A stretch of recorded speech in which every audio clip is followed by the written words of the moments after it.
own magic eye picture. It takes me ages to get into these. If you're the same, you might want to video the show this week because we've got loads more of these pictures later on in the programme. Our main review is Pitfall, the Mayan Adventure, a revamped, revitalised version of a video games classic. And I'll be reporting from the newest and largest cinema screen complex here in New York City. Now, you've probably seen these magic eye pictures or stereograms before because they seem to be everywhere at the moment. Basically, the idea is that you look through the picture and focus your eyes in the distance, and then a 3D image should appear in the pattern. Now, basically, the way it works is that normally when you look at a picture, you focus in on one point. But with a stereogram, you have to look through the picture, and this forces your eyes apart. So your left eye looks at the left-hand side of the picture, your right eye looks at the right-hand side of the picture, and because of that, you have a separate image in each eye, and that's why you get a 3D image. And if you're still not getting it, here's the hidden picture, a chess set. And if you want some more practice, video the programme and you can watch it back later on. And we've also got a few tips to help you see the 3D. These stereograms on the video wall haven't come from a book or a poster. They've come from a new software package called Stereo World. It's available for PC, Amiga and Archimedes. It's got loads of other pictures in it, including ones like this. Now, these are much easier. These are called floaters. Now, stand in front of your screen about a metre away. And if you can't get the image by focusing beyond the picture, try going cross-eyed for a bit. You should eventually see the 3D image appear. You also need to be fairly relaxed, so you might do a bit better when you watch this programme on video a bit later on. The package also comes with some animated stereo pictures. This one's a head, which turns from left to right. And this one's a bike, which morphs into a car and back into a bike again. And there are even some 3D games. This one's called Lunar Lander. And you can also annoy your friends by creating your own 3D stereograms. Click on this typeface just to start by building up the image that you want to create.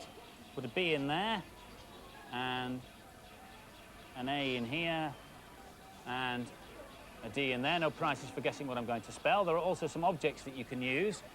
We'll have an explosion, I think, around about there. Then what about those heads I saw?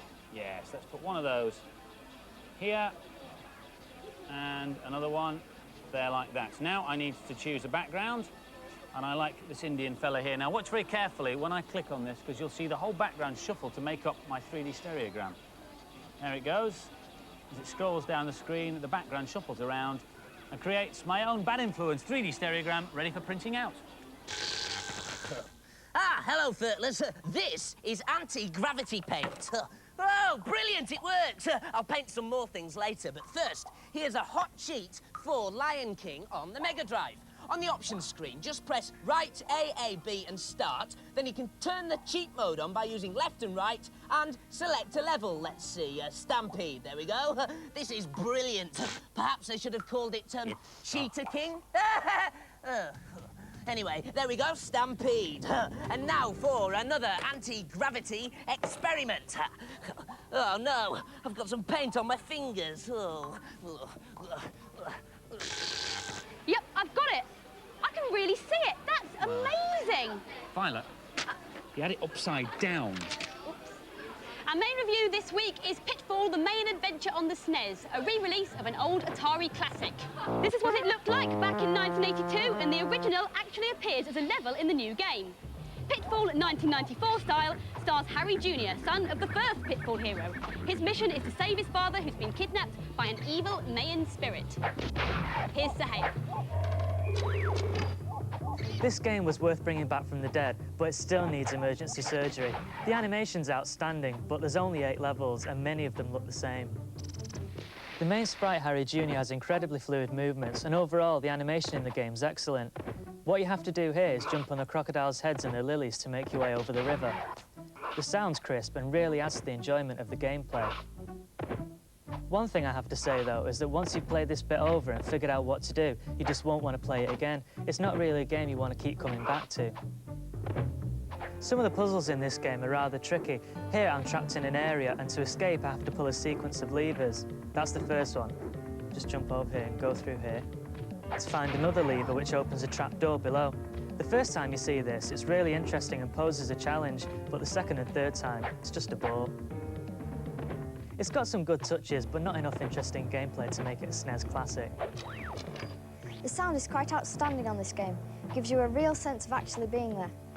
Indiana Jones, eat your heart out. This is action-packed stuff. And the scores. Pitfall, the Mayan Adventure, gets an average 3 from the boys and a golden oldie 4 from the girls. So, mixed feelings there about Pitfall. Now, one of the best things about being on Bad Influence is that you get to play games on the big screen. We use what is known as a back projection unit, which incorporates an extra special bright screen and a massive projector, which is kept behind the scenes here. Now, the reason it's so huge is because it houses an ultra big and powerful lamp and an ultra powerful lens, so you get an extra bright beam, so you get a clear picture. Now, if you fancy one of these set up in your living room, you better start saving now, because it costs an ultra £35,000. This one is a lot smaller, and it'll take you considerably less time to save up one of these. It's a home unit costing about £700. Now, to demo it properly, I need something close and bright. So, Andy? Yeah? Can you come and stand there a second, please? Sure. I've just, Sorry. It's a lovely home you have, Violet. Thank you. Turn the lights down. And I need to borrow your chest to have a look. And there you go. Pitfall as played on Andy's chest. Thanks, Andy. You're dismissed. I'll call you if I want anything else. All right. Okay, bye then. Now, obviously, it's really intended to be projected onto a wall, but it's not so easy for the camera to see it then. You can use it for videos or TV programmes. And for all you techies out there, it uses a transparent liquid crystal display and can project a picture of up to 5 feet wide. Now, where's my popcorn? Andy? Still in the shop, Violet. Right, from big video screens to gigantic cinema screens. Last month, Z Right hopped on the Staten Island ferry to downtown Manhattan to check out the latest, largest and loudest cinema in America. At least it will be, if they ever get it finished in time. Violet, get out of there! Sorry about that. Z Right. Welcome to the Big Apple, New York City, and my hometown. It's a 24-hour city, and no one here can say there's nowhere to go. There aren't many more famous streets than this, Broadway in the heart of Manhattan. The name Broadway conjures up all that's hot in the world of entertainment here in New York City. And it's here on Broadway that Japanese media giant Sony is putting the finishing touches to a massive new entertainment center, which is opening in November. The centerpiece of this entertainment honeypot is the IMAX Cinema, which seats over 800 people and will have the latest in sound and picture technology. This is the smallest professional film format, 16mm, used for some TV programs. Next up is this, 35mm, used for regular run-of-the-mill movies. And this is 70mm, used for blockbusters like Star Wars and Terminator 2. But it's still not big enough to fill a screen 8 stories high. They didn't want to invent a new film size because that would have been very expensive. Instead, they had a clever idea and turned the 70mm film sideways. But that gave them a problem with the projector, because with a larger film size, the film kept breaking because of the speed of the film and the fact that it stops and starts 24 times a second. The IMAX engineers came up with this monster, the IMAX projector. It's a completely different way of projecting movies, using a rolling loop.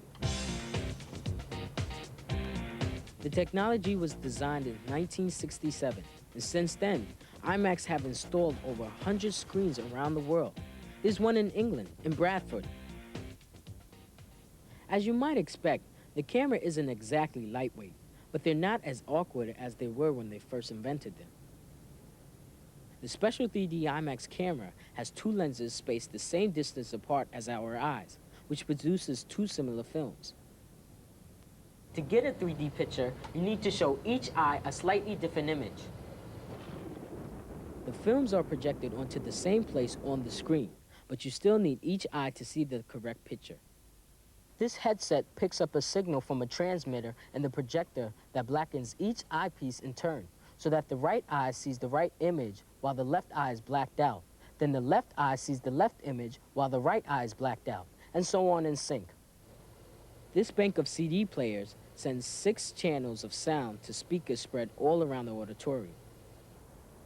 The first 3D film to be shown here will be The Last Buffalo, which tells the story of a newborn buffalo and a cougar on the prowl in their natural environments. The Rolling Stones film At the Max will be another of the films to open here. It's not shot in 3D, but Mick Jagger's lips will be over 20 feet wide when he's in close-up. Think about that when you're munching your popcorn. This is Z Wright waiting for Curtain Up on Broadway for Bad Influence. And the news from Z is they did finish the cinema on time and it opened last week. Now for the rest of this week's news and previews. We've had loads of letters asking if Sonic & Knuckles is coming out on the Game Gear. Well, the answer is no, but this one is. Sonic Triple Trouble is the latest bouncy ring-collecting platformer starring the Blue Hedgehog. You can also play Tails with all his special moves, and Knuckles is in here as well as Dr. Robotnik's baddies. Should be out this week on Game Gear only. We've also had lots of letters And phone calls. and email about these lock-on guns and headsets that we showed you a couple of weeks ago. Now, it seems everybody wants them for Christmas, but they're very hard to track down. Well, you could try contacting the manufacturers, Bandai, on 0489 790 944, or look out for them in Toys R Us, Hamleys, Harrods or Bentles. There are two ways to become the captain of the Starship Enterprise. One is to get beamed straight to the bridge of the Starfleet's finest ship.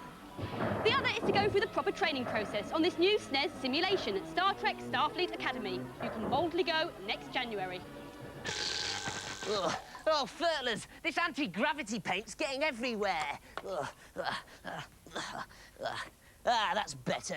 Right, here's a cheat for Jurassic Park on the Game Boy.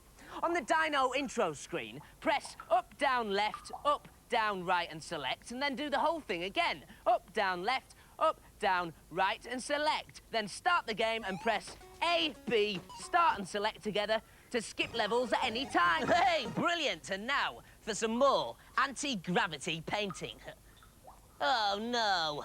I've left the lid off the paint. Oh. Aha! Whoa! Oh! Now I'm looking in the pink there. Now, how does a clothing designer know when a particular fabric will rise and fall gracefully? Well, this particular quality is called drapeability, and in the past, they've traditionally had to just feel the fabrics to find out what's right. Like this one feels very fluid, and this is in fact a grade 1 fabric. But over here, we have a grade 4 fabric. It's very stiff and really not drapeable at all. It's pretty difficult, but now there's a new way of doing it on a computer. With the aid of this. The Marilyn Monroe simulation rig, named after a famous scene in one of Marilyn Monroe's movies, as recreated by our own dear Violet Berlin. Inside, not Marilyn, I'm afraid, but a metal disc and a pole, and at the top of the box, a camera looking vertically down on that disc. Now, to test the drapeability of a fabric, take a standard-sized sample and drape it over the disc, which represents Marilyn's waist, if you like. Close the box, and then the computer takes over. S to start. It can assess the drapeability of a piece of fabric simply by the way it hangs over that disc. Now, if you think about it, a grade 1 fabric that's very drapeable will hang over the disc like this, all of it hanging down the sides. And something like this, which would be a grade 4 bit of fabric, doesn't hang over the disc very well at all. It's all stiff and awkward. So what the computer's doing here is measuring the curves and the way it folds and the surface area that you can see. That gives it an estimation of its drapeability as it's static. Next thing we can do is take a photograph of it moving. I'll put in the motor speed and start the motor. Now, I press escape and grab a still of the fabric moving, and the first thing the computer does is clear up the flicker on the image, and then takes a second set of measurements. Now, if you imagine when a piece of fabric is spun round, it flares out, and a more drapeable piece of fabric, a grade 1 fabric, will move more than a stiff piece of fabric. So the computer takes 2 sets of measurements and compares the two to work out the drapeability. Easy to tell the difference between a grade 1 and a grade 4 fabric, but what about these two? Now, these are very similar. I tested them earlier on, and one's a grade 2 and one's a grade 3, but I can't for the life of me tell the difference. That's where the computer comes into its own. Just about finished taking the measurements now, so my fabric belongs to grade 2. Earlier, Violet was seen in a grade 1 dress. We now show you Violet modelling a grade 4 skirt.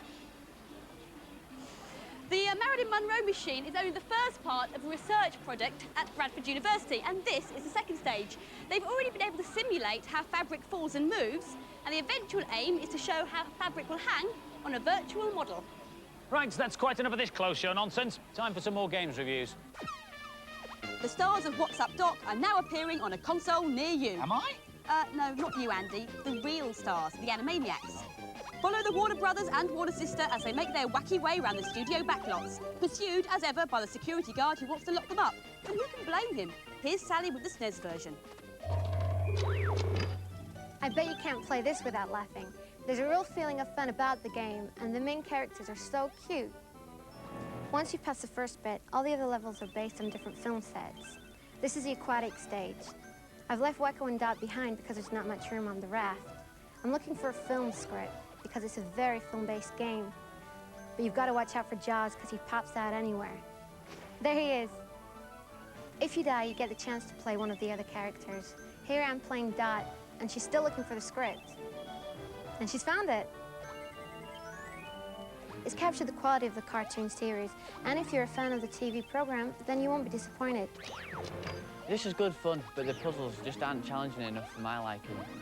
This game is completely silly and excellent fun. It's exactly what you'd expect from the Animaniacs. Scores then. Animaniacs gets a completely mad. Am I wacky or what? 4 out of 5 from the girls and the boys.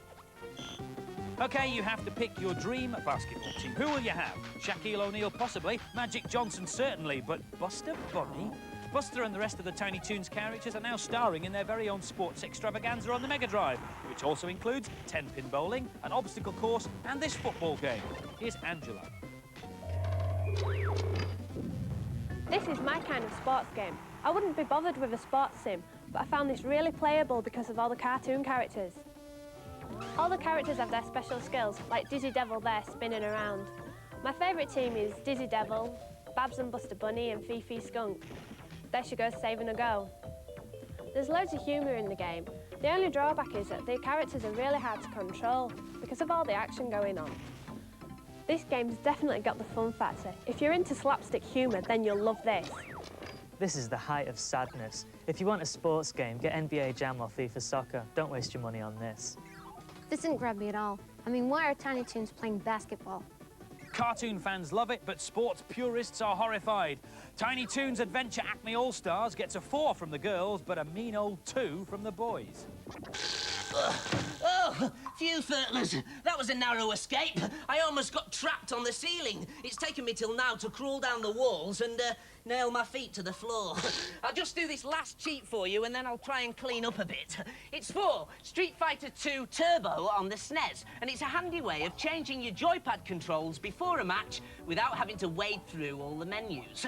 Just choose a player in the normal way, then press and hold down Select until a secret configuration menu appears, letting you change the controls. There you go. Now I'll just see how to clean all this stuff off. Oh, wait a minute, what's this? Warning, the anti-gravity effects of Dolox paint wear off in approximately 17 minutes. Oh no. And remember, don't try that at home. Last week's competition prize was a Pentium PC and a copy of the game Magic Carpet. We asked you, apart from Z, how many people have walked on the moon? The answer is 12, and as you might expect, we had an incredible response. In fact, over 40,000 people rang in, and all their names went into the computerised bad influence bucket, but the lucky winner is Jenny Holmes from Liverpool. Well done, excellent prize. 10 runners up, get bad influence T-shirts. This week's competition prize is one of these nifty little Marantz projectors, which you can also use to show TV programmes and videos, as well as computer games. The question is, which city has the only IMAX cinema in Britain? Which city has the only IMAX cinema in Britain? If you know, call us with your answer on 0891 555 999. The call will cost you no more than 25p. Lines will stay up until midnight on Monday, but do please get permission from whoever pays the phone bill before you dial, because as we always say, you can't win if you don't get permission, and we always check. Right, that's it for this week. Hope you enjoyed the programme. Next week, amongst other things, we look at the latest add-on for the Mega Drive, the 32X, and review one of the games for it, Star Wars Arcade. Here's a sneak preview in the credits. See you next week. Bye-bye. See ya.